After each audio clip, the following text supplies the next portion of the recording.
Olá, estes são os Diálogos Luso-Atlânticos. Eu sou Rui Badaró, estou com João Massano e juntos nós, nestes diálogos, conversaremos sobre política, direito e atualidades. João, tudo em ordem em Lisboa, Portugal? Tudo bem em Portugal e presumo pelo teu bom aspecto que também tudo bem aí no Brasil. E como temos tido aqui algumas decisões judiciais e algumas situações com relevância jurídica, hoje se calhar trataremos dessas situações e começaremos pela tua situação, aquela que querias falar, que me pareceu extremamente interessante e se calhar era importante tu explicares a situação para que todos percebessem. Pois vamos lá, João. Daqui do Brasil, um episódio interessante ocorreu na área do turismo, especificamente com relação ao sítio eletrônico denominado 123 Milhas, que vendia passagens aéreas, pacotes de viagens, hospedagens a preços surreais, a preços demasiadamente baratos, como, por exemplo, uma viagem para os Estados Unidos, ida e volta, com todas as taxas incluídas, por meros 150 euros. Isso é praticamente inviável, pois. Mas há um ditado, João, um ditado que diz o seguinte, aqueles ditados de boteco, que todo dia acorda um trouxa e um esperto. Em algum momento do dia eles se encontram. E aí, meu querido amigo, eu gostaria de observar o seguinte, e sempre que faço essa afirmação, as pessoas brigam com o professor Rui Badaró. A afirmação é a seguinte: o ser humano, ele adora levar vantagem. Adora. Se houver uma situação em que ele possa se prevalecer perante outrem, de alguma maneira ele possa levar vantagem, isso vai acontecer. E ponto.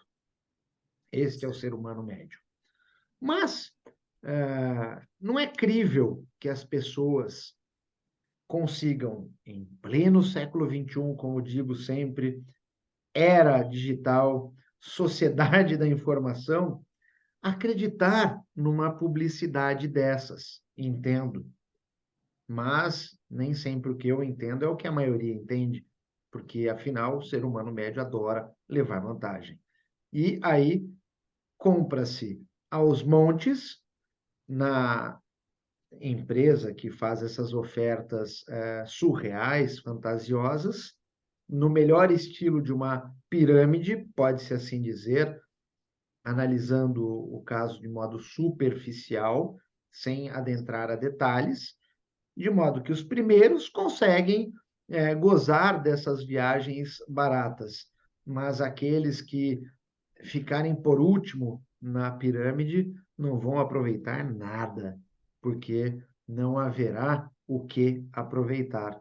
Então, esta é a notícia quente na área do turismo aqui no Brasil, João, que eu precisava, né? Tinha o dever de comentar com aqueles que nos acompanham nos diálogos luso-atlânticos. Mas explica-me o seguinte, como é que é o comportamento das companhias aéreas, como é que foi o comportamento das companhias aéreas durante essa situação? João, como 123 Milhas vendia a viagem e a companhia aérea sequer havia sido, aliás, sequer em alguns casos havia sido comprado a viagem junto à companhia aérea, nesses casos ela nada fazia. E nos outros em que já havia vínculo, mas a companhia aérea não havia recebido, ela tem sido arrolada nos processos judiciais em corresponsabilidade para que garanta o fornecimento do serviço. E daí ela vai se defender, ela vai, ora, cumprir a viagem, mas vai exigir o completar aí do pagamento da passagem e etc. Basicamente Mas, isso. sim, mas deixa-me só perguntar-te, então o que se passava era, as pessoas compravam hipotéticas viagens, sem terem bilhetes, sem terem nada, ficava no tal fundo criado pelos cérebros dessa companhia, E a seguir, alguns que marcavam as viagens para mais cedo tinham acesso aos bilhetes, os que vinham marcando para mais tarde não tinham acesso a bilhetes nenhuns. É isso. Basicamente isso. Basicamente E, isso, João. e as pessoas não pediam logo os bilhetes, não faziam nenhuma exigência. O que ocorreu, João, foi que na última semana, né, na sexta-feira, entre quinta e sexta, essa 123 milhas, ela suspendeu, né, todos os pacotes e a emissão de passagens de sua linha promocional. E daí fica o porquê disso. Daí eu retomo, justamente porque ela não estava conseguindo honrar com os parceiros, companhias aéreas, hotéis e etc., as reservas já realizadas. Então, a gente ficou numa situação de insegurança que levou a esse cenário, porque a 123 milhas, ao não honrar com o parceiro, simplesmente passou a não conseguir honrar com o consumidor final. E diz-me uma coisa, a 1, 2, 3 milhas tinha mais ou menos quantos clientes? Qual é o universo que estamos a falar? Milhões, milhões, Milhões? milhões, tá? Cá em Portugal, as agências de viagens são obrigadas a ter uma caução. Aí no Brasil, não. Não. Ó, eu vou tomar a liberdade de ler a notícia publicada na Procuradoria de Defesa do Consumidor, tá? Olha Uhum. só, João. A 123 Milhas, agência de viagens digital, cancelou a emissão de passagens de pacote promocional com embarque previsto para setembro a dezembro deste ano. A novidade gerou polêmica e pegou clientes de surpresa, já que não puderam escolher como serão ressarcidos pelas viagens canceladas. Isso porque, com o cancelamento da emissão dos bilhetes, a empresa ofereceu apenas uma opção de reembolso, via voucher, cujo valor pode ser usado para fazer outras compras no site da agência. Contudo, alguns clientes já acionaram a justiça em busca do ressarcimento do valor. De outro lado, o PROCON, né, orienta a proceder a uma reclamação, pois a prática fere o Código de Defesa do Consumidor. Mas diz-me uma Basicamente coisa, isso. como é que é possível criar uma empresa nesses moldes, com essas condições de venda e ninguém controla? É que essa é uma questão, não há garantias, não há nada, ninguém controla o setor. A lei, não há controle, não há controle. O método no Brasil, adotado pela Lei Geral do Turismo, é da intervenção indireta. Ou seja, uma agência de viagem, seja ela física ou digital, tem que ter um cadastro junto ao Ministério do Turismo. Mas esse cadastro não é um cadastro que exija calções e etc. Alguns meses atrás, João, ocorreu o mesmo problema com a URB, a Hotel Urbano, que não honrou passagens aéreas, não honrou hospedagens, criou problemas homéricos, gente que estava chegando no exterior, em Portugal, em Cancún, em outros destinos turísticos, e quando apresentava o voucher da Hotel Urbano nos meios de hospedagem, simplesmente não conseguiam fazer o check-in. Por quê? Porque a Hotel Urbano não havia contratado o serviço de hospedagem, não havia feito o pagamento, havia feito apenas uma pré-reserva. Ok. Eis o X da questão. A questão é, como é que, no fundo, vamos outra vez à questão da literacia digital e financeira. Como é que uma pessoa se pode proteger numa situação dessas? É ligando para os hotéis e confirmando se a reserva foi paga ou não, mas aí já teve que pagar alguma coisa para ter acesso ao voucher. Pois, exatamente. Se ele teve acesso ao voucher, ele já está a pagar parcelas do que ele adquiriu. O primeiro passo, entendo, João, que é de suma importância, é que as pessoas desconfiem de promoções cujos valores sejam fantasiosos, sejam fora da realidade. Esse é o primeiro passo. Segundo passo, tanto é que basta você ligar. Está a oferecer uma passagem aérea por 150 euros, ida e volta para os Estados Unidos. Faça uma simples cotação na internet e verifique se o valor é esse mesmo.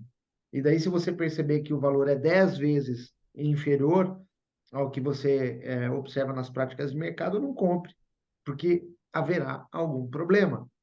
Ah, mas houve uma compra em massa, o que permitiu a venda a preço vil. Daí, cada um corre o risco que entende possível. Ponto.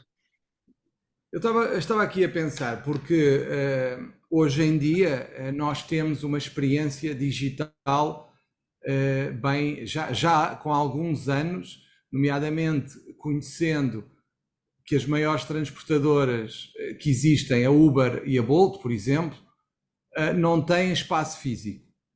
E também Pois, surgiram com os preços concorrencialmente muito fortes. Temos a Booking, por exemplo, que não tem hotéis. Como é que alguém entra neste mundo e temos N plataformas que oferecem viagens ou que falam em viagens em preços mais baixos, fazem comparações, etc, etc. O problema é, fará sentido que o mercado digital funcione desta forma tão desregulada e que se espere que as pessoas se protejam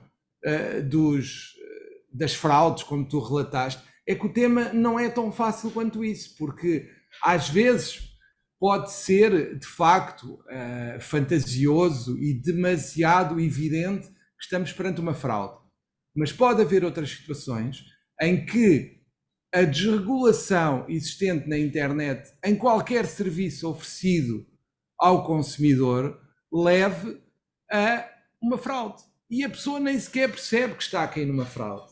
E esse é que é o problema, porque a questão que eu vejo aqui é: pode haver situações evidentes de pirâmide, como tu falaste, mas pode haver outras situações em que a evidência não é tão grande e que se fará sentido andarmos desta forma tão, diria eu, ao sabor das ondas, como estamos neste momento. Se não deverá haver uma intervenção mínima que seja, no sentido da regulação e de exigir algumas garantias a quem de facto faz circulação em massa de serviços, como era o caso da 1, 2, 3 milhas. E esta é aliás, que é a questão. aliás, João, os donos da 1, 2, 3 milhas deverão comparecer a uma comissão parlamentar de inquérito nos próximos dias e para prestar esclarecimentos justamente sobre a operação dessa agência digital. E sobre o que você falou, recordo-me que num dos 3 primeiros programas dos nossos diálogos luso-atlânticos, nós apontamos exatamente isso. A desregulação da internet, do meio digital, do World Wide Web, nos conduz a um cenário rogue, um cenário selvagem, em que as pessoas podem sair deveras prejudicadas. E Eu nós pegaria nas tuas, desculpa, eu pegaria nas tuas palavras, só para te completar aí, que é, considerando que há uma parte, como se dizia em Portugal, dizia-se que anda meio mundo a enganar a outro meio mundo. A questão é, é esta: quando nós já sabemos que existe uma tendência natural de algumas pessoas para criarem cenários para iludir outras, fará sentido que esta desregulação continue desta forma, porque agora então, como nós sabemos, a internet dá um acesso digital à fraude de proporções gigantescas. E, portanto, se calhar a proteção de quem acredita mais nas pessoas tenderá ou deverá ser maior do que nunca, porque de facto as pessoas estão completamente desprotegidas face a estes embustes que existem na internet. exato, é isso mesmo, é E isso esta mesmo. para mim é a grande questão, não faz sentido que as entidades oficiais digam que é um mercado a funcionar sabendo de antemão que há pessoas que querem enganar outras e sabendo que a internet dá poderosas ferramentas para enganar as outras pessoas.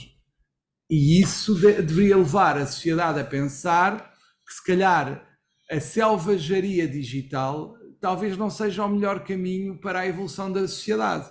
E quanto a mim, acho que este caminho não nos leva a lado nenhum positivo, pelo menos.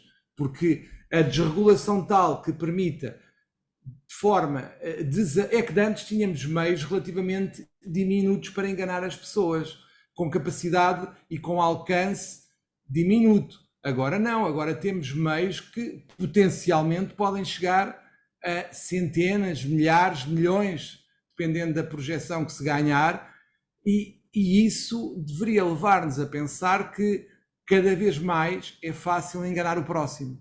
E o enganar o próximo, quanto a mim, não deveria ser algo que nós assistíssemos impávidos e serenos, porque pode haver situações óbvias em que, de facto, a pessoa é claramente enganada.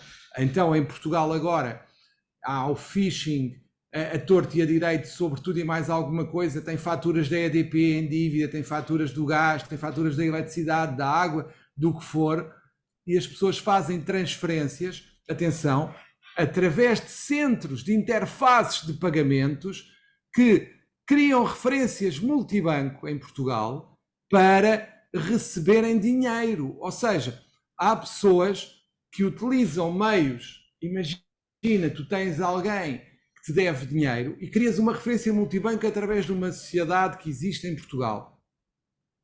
Isto significa o quê? Quem recebe com referências multibanco e tudo tem um cenário de credibilidade e pensa, se calhar eu não me lembro e se calhar até nem paguei este serviço, porque eles atiram aquilo para muita gente e podem apanhar alguém mais incauto e que até é consumidor daquela empresa. O mesmo E ocorre entretanto, no Brasil, João. Também Sim. é que repara, isto é inacreditável. E depois a empresa que cria as referências multibanco diz: ah, não, eu só criei a referência, não verifico nada. Ora, esta desresponsabilização de quem está no meio da coisa, para mim é inacreditável. Inacreditável.